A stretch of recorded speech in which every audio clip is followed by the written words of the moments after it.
देखिए, ये question important है, क्लास 10th है, बोर्ड यूपी है, 2024 का पेपर है और पेपर कोड है 824 आईजे। ठीक है, कैसे करोगे? इसमें 2 ओम, 3 ओम और 6 ओम के 3 प्रतिरोध दिए गए हैं। अब आपसे ये पूछा जा रहा है कि हमें इक्विवेलेंट बताना है 2 कंडीशन में। पहला इक्विवेलेंट इनका 4 ओम आना चाहिए, दूसरा 1 ओम आना चाहिए। तो हमसे ये पूछा जा रहा है कि इसको हम किस प्रकार जोड़ें, ठीक है? कैसे लगाना है इन तीनों को, काम बन जाए हमारे पास। चलो पहले सबसे पहले क्या करते हैं, सॉल्यूशन देखते हैं। जो दिया गया है उसको मान लो। क्या दिया है? दिया गया है हमारे पास 2 ओम का रेजिस्टेंस है, इसको हम R1 मानते हुए लिखते हैं। फिर उसके बाद R2 किसको मान लेते हैं, 3 ओम वाले को मान लेते हैं और R3 को मान लेते हैं 6 ओम वाले को। ठीक है, ये 3 मान लिए।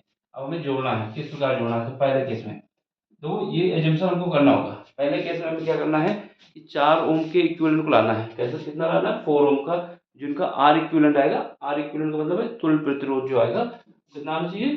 4 ओम आना चाहिए। अब सीरीज में इनको जोड़ोगे, जब सीरीज में इसको जोड़ोगे, इसको जोड़ो, कितना आ जाएगा? 5 आ जाएगा। और इसके साथ इसको सीरीज में जोड़ दो, कितना आ जाएगा? 11 आ जाएगा। ये तो काम नहीं होने वाला, ये तीनों सीरीज में नहीं हो सकते। अब दूसरा केस, अगर हम क्या करें, इसको और इसको सीरीज में लगा दें और इसको पहले लगा दें, तो ये 5 हो जाएगा सीरीज में। क्योंकि सीरीज में क्या होता है, अगर श्रेणी क्रम में लगे होते हैं तो सीधे हम लोग क्या करते हैं, R इक्वल टू होता है R1 प्लस R2, ऐसा करते हैं ना। ये क्या है, सीरीज के लिए, श्रेणी क्रम में है। ठीक है, इक्विवेलेंट। और अगर पैरेलल होता है तो क्या करते हैं, 1 by R equivalent, 1 by R1 plus 1 by R2। तो ये सब पता होना चाहिए ना कैसे जोड़ते हैं। ये हमारा पैरेलल यानी समांतर क्रम का है, यही हम यहाँ पे यूज कर रहे हैं। तो अगर इन दोनों को हम क्या करते हैं, सीरीज में लेते हैं, तो दोनों को ऐड कर देंगे, 5 हो जाएगा। फिर उसका इक्विवेलेंट लगाएंगे, तब भी हमारा कॉम्बिनेशन 4 ओम नहीं आएगा। अब दूसरा कॉन्सेप्ट लगाते हैं। चलो अब क्या करते हैं, इसको और इसको ले लो, किसमें? पैरेलल क्रम में, सॉरी सीरीज में ले लो। नहीं, इन दोनों को किसमें लेना है? पैरेलल क्रम में लेना है। पहले केस की बात हो रही है, तो हम पहले इनको पैरेलल क्रम में लेंगे तो क्या करेंगे, ठीक है, सॉरी, ये हमारा कितना है? R2 कितना है? 3 ओम है। ठीक है, इसके साथ एक पैरेलल क्रम में लगा लेते हैं। ये कितना है? ये हमारे पास 6, क्या है, 6 ओम है।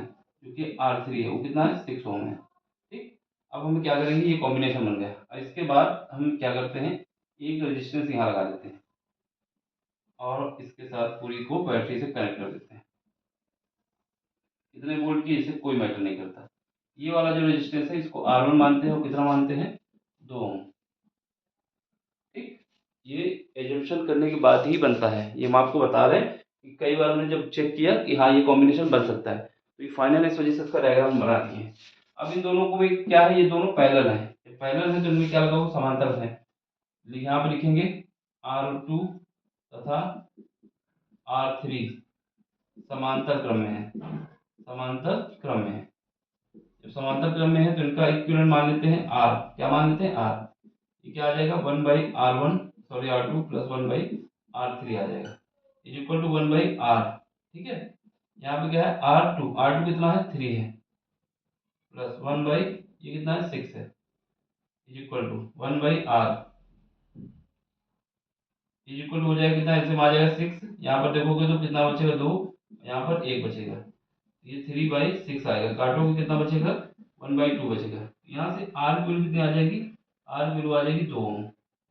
ये एक काम हुआ। ठीक है, अब हम बताएंगे, क्या बताएंगे, ये बताएंगे कि ये हमारे पास बोर्ड की बैटरी लगी है। अब बताएंगे कि R तथा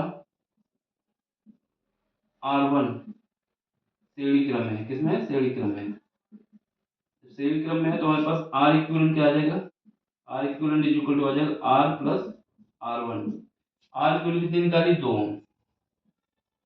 R की वैल्यू 2 ओम और R1 की वैल्यू कितनी? 2 ओम। कितना आ जाएगा? 4 ओम।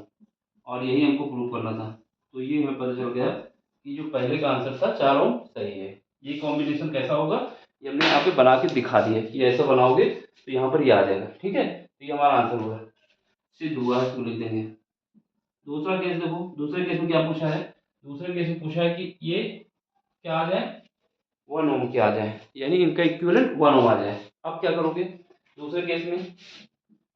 दूसरे केस में जब हम इनको सीरीज में लगाओगे तब कभी 1 नहीं आने वाला। हाँ, अगर तीनों को पहले लगा दें, जब देखते हैं क्या होता है। अब तीनों को पहले लगाने का मतलब है, यहाँ पर क्या है, एक ये क्या है R1, ये कितना है हमारे पास 2 ओम का है। फिर इसके पैरेलल एक और लगा देते हैं, समांतर क्रम का मतलब होता है पैरेलल क्रम। ये कितना है R2, ये कितना है, ये हमारे पास 3 ओम का है। फिर इसके बाद एक पैरेलल और लगा दो लास्ट में, ये कितना है, ये हमारे पास 6 ओम का है जो कि R3 है, 6 ओम का है। ठीक है, अब इनके साथ बैटरी लगा दो। जब बैटरी लगा दोगे तो ये हमारे पास, ठीक है। अब हम इसका आर इक्विवेलेंट निकाल लेते हैं। ये तीनों कैसे लगे हुए हैं, समांतर क्रम में लगे हुए हैं, पैरेलल क्रम में लगे हुए हैं। ठीक है, तो इनका आर इक्विवेलेंट R1 बता देना, R1 R2 तथा R3 ये किसमें है, समांतर क्रम में है, समांतर क्रम में है। जब समांतर क्रम में है तो क्या करोगे, 1/R equivalent is equal to 1/R1 plus 1/R2 plus 1/R3। ठीक है, चलो अब इसको हम लगा देते हैं, इसमें वैल्यू पुट करो। 1 इसकी कितनी है, 2 है, प्लस ये कितना है, 3 है, और ये कितना है, ये 6 है। यहाँ से 1/R equivalent is equal to कितना आ जाएगा, एलसीएम ले लो, इन सब का एलसीएम आ जाएगा 6, और यहाँ पर कितना बचेगा, 3 बचेगा, यहाँ पर 2 बचेगा, यहाँ पर 1 बचेगा, कितना आएगा, 6/6 आएगा। काटो कितना आ जाएगा, 1 ओम। तो इसका मतलब क्या हुआ, इसका मतलब ये हुआ कि अगर इन तीनों को समांतर क्रम में लगा देते हैं, समांतर क्रम में लगा दें, दूसरे का आंसर, तीसरा तो है भी नहीं। अगर इन तीनों को समांतर क्रम में लगा देते हैं तो हमारे पास 1 ओम का इक्विवेलेंट आ जाएगा, यानी तुल्य प्रतिरोध आ जाएगा।